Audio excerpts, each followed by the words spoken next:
Moi, c'est Rosaline Dadourou, épouse Rondécon. Je suis professeure titulaire des universités et directeur général du CESAC. Ce jour, 27 mars 2024, est le jour qui marque l'ouverture officielle du processus de concours d'entrée au CESAC au titre de l'année académique 2024-2025. Et ce jour, en réalité, nous a permis de faire le point sur toutes les innovations que le CESAC a introduites dans son cursus de formation. Au nombre de ces innovations, nous avons, dans un premier temps, le fait que nous avons fait un toilettage complet de nos offres de formation au CESAC. Nous avons essayé de prendre en compte les préoccupations du monde professionnel, que ce soit l'administration publique ou les entreprises, au niveau national comme à l'international, en termes de besoins en matière de ressources humaines. Nous avons également essayé de prendre en compte les préoccupations qui sont les préoccupations communes de tout diplômé, chercheur d'emploi aujourd'hui, qui consiste à pouvoir maîtriser les langues de travail, telles que l'anglais, telles que le chinois, telles que le portugais, telles que la langue japonaise, etc.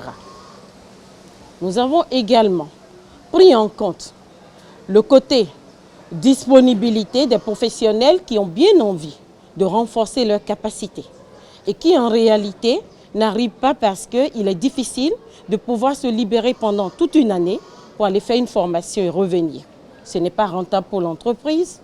Cela se traduit par le fait que nous avons des formations qui se feront à l'adresse de ces professionnels directement en ligne. Ce n'est pas de téléenseignement, c'est de la formation en ligne qui en réalité permet simplement de différencier l'apprenant qui est en ligne de l'apprenant qui est en présentiel rien qu'à travers le lieu de formation. L'apprenant qui est en présentiel, lui, se retrouve au niveau du site physique du CESAC. Tandis que l'apprenant qui se retrouve en ligne, en réalité se retrouve soit dans son bureau, soit dans son domicile, mais sur une plateforme en réalité dédiée, plateforme CESAC. C'est la différence entre les deux. Mais ici, nous mettons l'accent sur le fait que nos formations en ligne sont des formations de qualité. Ce n'est pas des formations qui s'expriment qu'à travers les applications Zoom, Teams, non. C'est des plateformes dédiées pour la formation en ligne. Et à ce niveau, nous avons pris en compte les normes de qualité avec la possibilité de regrouper ces étudiants en ligne, en présentiel, au niveau soit de leur pays, soit de quelques pays limitrophes pour leur permettre de pouvoir être en contact direct avec les enseignants qu'ils ont eu en virtuel, les tuteurs qu'ils ont eu en virtuel, pour repréciser un certain nombre de choses et leur permettre vraiment de sortir avec des compétences qu'il faut, des compétences pour lesquelles ils ont postulé au départ.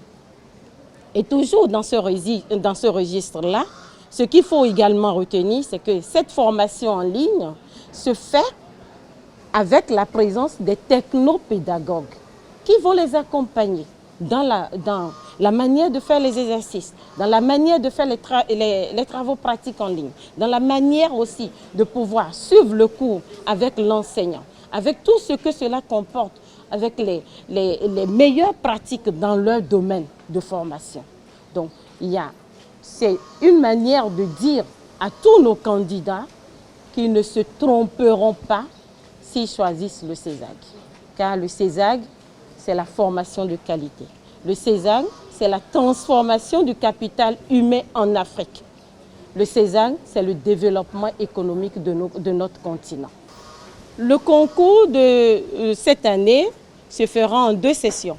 La première session aura lieu le 25 mai, donc ça, nous avons prévu 25-26 mai 2024, dans tous les pays du continent africain, y compris Madagascar, les îles Comores et autres. La deuxième session aura lieu le 27 juillet 2024, également dans tous les pays africains, y compris Madagascar et îles Comores. Et en termes de dépôt de candidature, Ils n'ont pas du tout se gêner, on n'a pas besoin de dépôt physique. Ils vont simplement sur le site du CESAG, www.cesag.sn. Ils auront sur ce site-là le lien qui leur permet de candidater directement. Ils déposent tous les dossiers, ils vont faire les paiements des droits d'études de dossier directement en ligne. Et sur la base de ça, ils auront tout de suite une réponse et ils auront leur lettre de convocation pour pouvoir se présenter en présentiel au niveau de leur lieu d'examen de concours. C'est ce que nous avons prévu cette année. Et dans ce cadre-là, pour rassurer nos potentiels candidats, c'est que nous avons l'appui des directions nationales, des banques centrales de l'Afrique de l'Ouest et de l'Afrique centrale. Nous avons également l'appui de l'Agence universitaire de la francophonie, qui est dans tous les pays francophones et même anglophones, qui nous accompagne dans l'organisation de ces concours. Il n'y aura pas de problème, il n'y aura pas de raté, tout se passera très bien. Et voilà, nous avons pris toutes les dispositions dans ce cadre-là. Les critères sont, comme on le dit, très divers. Pourquoi? Parce que, en réalité, c'est suivant les programmes. Si c'est des programmes de licence, tous les baccalauréats passent, sauf les programmes de grande école où c'est des baccalauréats scientifiques. En dehors de ça, au niveau des masters, il faut obtenir la licence pour pouvoir candidater. Au niveau des MBA, il faut avoir le niveau Bac plus 4. Et nous prenons également ceux qui sont titulaires de Bac plus 2 pour leur permettre de faire directement la licence, la 3e année, et obtenir un diplôme en bonne et due forme. Et ceci, je veux également rassurer les candidats, y compris les parents, qu'avec le CESAG, l'insertion professionnelle est assurée. Parce que nous n'avons pas de gens qui sont sortis du CESAG et qui en réalité peinent à trouver où se caser. Il n'y en a pas, puisque nous avons plusieurs activités qui permettent à nos étudiants de pouvoir facilement s'insérer dans le monde professionnel. Et nous avons aujourd'hui l'appui de plusieurs partenaires professionnels pour nous permettre vraiment de leur assurer un avenir meilleur. Le CESAG, c'est le hub des futurs métiers. Le CESAG, c'est vraiment le développement du continent africain par la transformation du capital humain. Professeur Adama Diaw de l'Université Gaston Berger de Saint-Louis du Sénégal, professeur titulaire des sciences économiques. Et je suis le président du conseil scientifique et pédagogique du CESAG. Je voudrais d'abord vous rappeler que la rentrée solennelle a eu lieu en décembre 2023.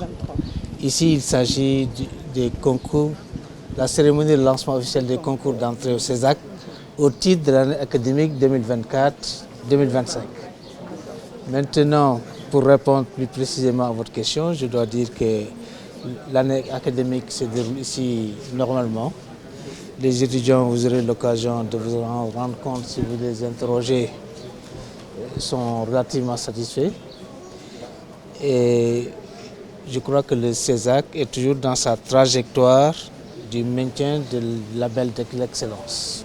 Le message que je leur lance est qu'ils constituent l'avenir de nos pays et qu'ils doivent toujours veiller à cultiver l'excellence, à être sérieux.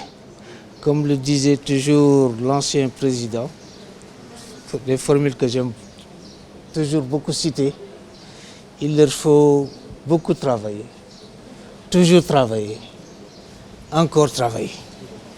C'est simplement comme ça qu'ils pourront vraiment sortir nos pays de l'ornière du sous-développement. Parce que l'avenir est à eux, c'est à eux vraiment de maintenir nos pays sur la rampe du développement. Donc c'est pourquoi il faut qu'ils se disent que la première des richesses de l'homme, c'est la formation. Il n'est de richesse que d'homme, disait Jean Bodin. Donc il leur faut toujours bien étudier sérieusement, être bien formé de façon à ce qu'il n'ait rien à envier, comme c'est le cas actuellement, à d'autres diplômés d'écoles de formation, même du Nord. Donc, pour donner suite à ma carrière, je suis venu ici faire un master professionnel en sciences de gestion. Par la suite, j'ai continué. Le dernier diplôme que j'ai obtenu, c'est un doctorat en sciences de gestion que j'ai fait en co-diplomation avec l'Université Jean Moulin de Lyon. Le message que je devrais lancer répond à la problématique actuelle qui se pose à tous les pays. C'est toujours la sempiternelle question de l'emploi qui se pose à tous nos pays.